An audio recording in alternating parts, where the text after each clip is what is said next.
तो ज्यादा आप सब लोगों का समय ना लेते हुए मैं आप सब लोगों से गुजारिश करूंगा एक कि जितने आदिवासी लोग अपने अलग अलग क्षेत्रों में फैले हुए हैं उनसे संपर्क कर लीजिए, उन तक जानकारी दे दीजिए।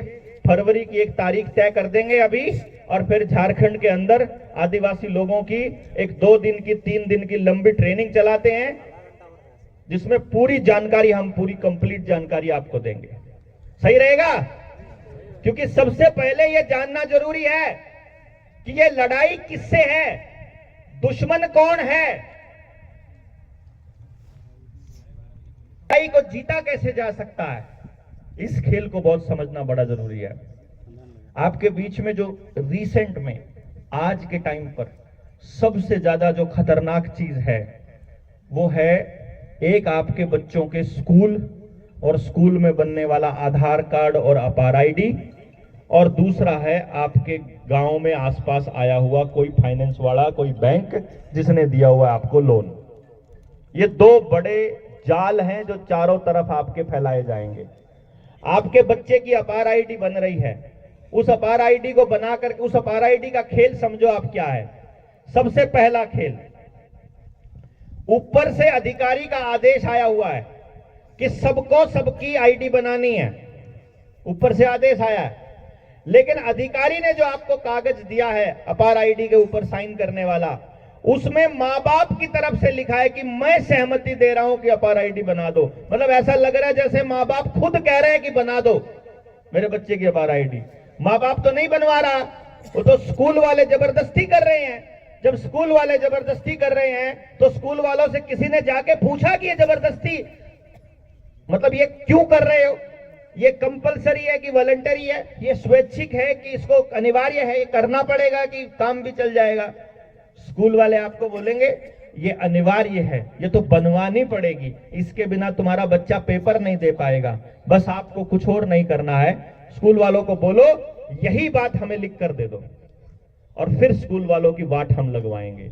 अगर वो सरकारी मास्टर है तो उसकी नौकरी जाएगी, अगर वो प्राइवेट स्कूल है तो उसका एफिलिएशन खत्म कराएंगे। स्कूल वाले लिख कर नहीं दे रहे हैं, वो माँ बाप से कह रहे हैं कि आप लिख कर दे दो कि हमें नहीं चाहिए। बोलो कोई बात नहीं, अभी तो हम लिख करके दे रहे हैं क्योंकि अभी हम थोड़े हैं, थोड़ी एक बार हम ऐलान करने दो, फिर तुम्हारा बोरिया बिस्तरा यहां से उड़वाएंगे हम।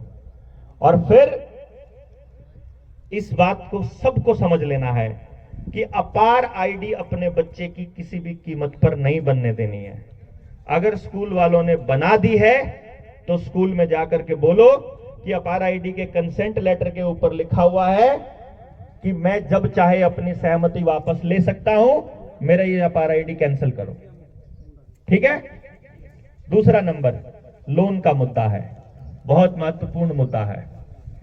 ये लोन के मुद्दे को सुलझाने के लिए ही ये किताब है। इस किताब के अंदर हमने आरबीआई के दिए हुए वो दस्तावेज, वो आरटीआई के जवाब और वो सब कुछ दस्तावेज दे दिए हैं जिनके आधार पर हम बैंकों के अंदर आवेदन लगाते हैं। हालांकि आदिवासी इलाके में रहने वाले लोग जिनको अपने अधिकारों का पता है, वो पहले से ही अपने लोगों, वो बैंकों से सवाल पूछते रहते हैं कि पहले तो ये बताओ। आदिवासी को तो मैंने एक चीज देखी थी, एक जगह मैं गया हुआ था, वहां उन आदिवासियों ने क्या किया हुआ, बैंक से सवाल पूछा हुआ कि पहले तो तुम ये बताओ कि तुमको इस देश में बिजनेस करने की परमिशन भारत सरकार ने कब दी। भारत सरकार कौन है? हम। भारत सरकार हम, आप और हम, ठीक यही होंगे ना? तो जो जिसने परमिशन दिया है बैंक को, वो कौन है? वो भारत सरकार है क्या? वो तो भारत सरकार नहीं है। जब वो भारत सरकार नहीं है तो वो भारत में आकर बिजनेस कैसे कर रहा है? तो बोलता है भारत में भी आकर बिजनेस नहीं कर रहे हैं, हमारा मुख्यालय तो इंग्लैंड में ही है, हम तो शहर में कर रहे हैं। बैंक पहले शहर में आए थे ना, शहर तो भारत नहीं है। भारत केवल गांव है जिसकी अर्थव्यवस्था जल जंगल जमीन से चलती है, जिनकी जंगल से अर्थव्यवस्था चलती है, वो भारत है। तो वो अपने दफ्तर कहां खोलते हैं? जिनकी अर्थव्यवस्था जंगल आधारित नहीं है।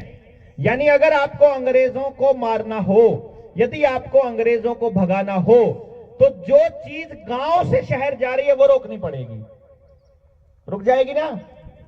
अगर हम योजना बना करके गांव से जो जा रहा है, गांव से क्या क्या जाता है? सारा अनाज गांव से जाता है, सारा दूध गांव से जाता है, सारा फल गांव से जाता है, खाने का सारा साधन गांव से जाता है, कपड़ा बनाने का सारा रॉ मटेरियल गांव से जाता है। सब कुछ रॉ मटेरियल, हर चीज का रॉ मटेरियल हमारा गांव से जाता है। यदि गांव अपने आप को मजबूत करने लग जाए तो शहर भूखा मर जाएगा। शहर में ही अंग्रेज हैं, शहर में भारत नहीं है ना, भारत सिर्फ गांव में है। यानी कि अंग्रेज को अगर मारना है, दुश्मन को अगर मारना है तो शहर मारना होगा।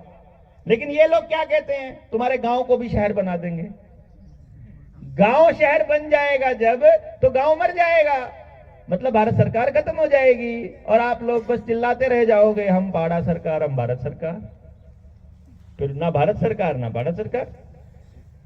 जब गांव को ही शहर बना देंगे, ये बिजली भी ले आएंगे, वहां पानी का टूटी भी दे देंगे, वहां आपको सारा कनेक्शन दे देंगे, आपका आधार कार्ड भी दे देंगे, ड्राइविंग लाइसेंस भी दे देंगे, सारे डॉक्यूमेंट हो जाएंगे। गांव में भी मकान बनाने के लिए आपको परमिशन लेनी पड़ जाएगी, म्युनिसिपल कमेटी में ले देंगे। शहर को बढ़ा के वहां के उस एरिया में घुसा देंगे, बोलेंगे ये जमीन वन विभाग की, ये जमीन फलाने विभाग की, और ऐसे करते करते धीरे धीरे काबू कर जाएंगे। ऐसे ही हो रहा है ना? यही खेल खेलते हैं वो लोग। तो इस खेल को अगर आपको रोकना है तो फिर आपको समझना पड़ेगा कि ये बैंकिंग सेक्टर क्या कर रहा है। मैंने बताया आपको कि आदिवासी इलाकों में रहने वाले लोग तो खुद बैंकों से सबसे पहला यही सवाल पूछ लेते हैं कि पहले तो तुम ये बताओ कि तुमको भारत में बिजनेस करने का परमिशन किसने दिया। दूसरा सवाल ये पूछ लेते हैं कि तुमको यहां दफ्तर खोला है तो तुमने भारत सरकार की ट्रेजरी में कितना पैसा जमा कराया है। और तीसरा सवाल यही पूछ लेते हैं कि हमने तुमसे लोन मांगा था रुपए में, लोन मांगा था भारत के रुपए में, और तुमने तो हमको भारत का रुपया दिया ही नहीं। किसी को भारत का रुपया दिया क्या बैंक वालों ने? लोन किस किसने लिया? लिया किसी ने?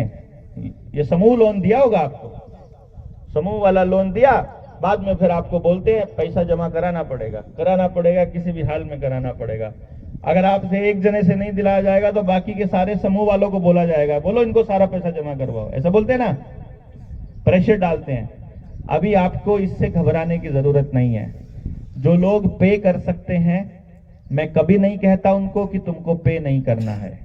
जो पे कर सकते हैं और जो पे करना चाहते हैं वो बैंकों को सारे रकम की अदायगी करो जैसा वो चाहते हैं वैसे।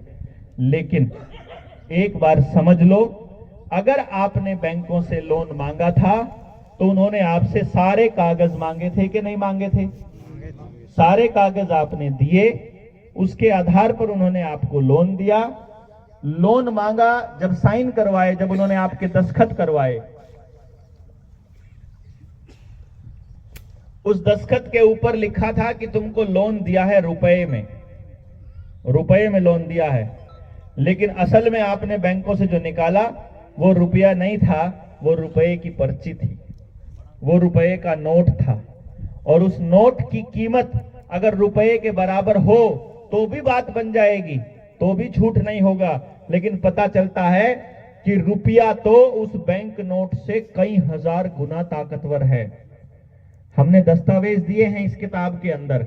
इस किताब के आधार पर हम आपके लोन की अदायगी के लिए कानून पूर्वक, लॉफुली हम अदायगी करने की, लीगल मनी में अदायगी करने के लिए हम एक आवेदन लगाते हैं बैंकों को, जिसमें हम उनसे पूछते हैं कि तुमने जो हमको लोन दिया था वो लोन कौन से रुपए से दिया था, तुमने वो लोन हमको कहां से दिया था, उस लोन के एग्रीमेंट की कॉपी भी हमको दो और हमको बताओ कि ये जो रुपया था ये लीगल था कि इल्लीगल था।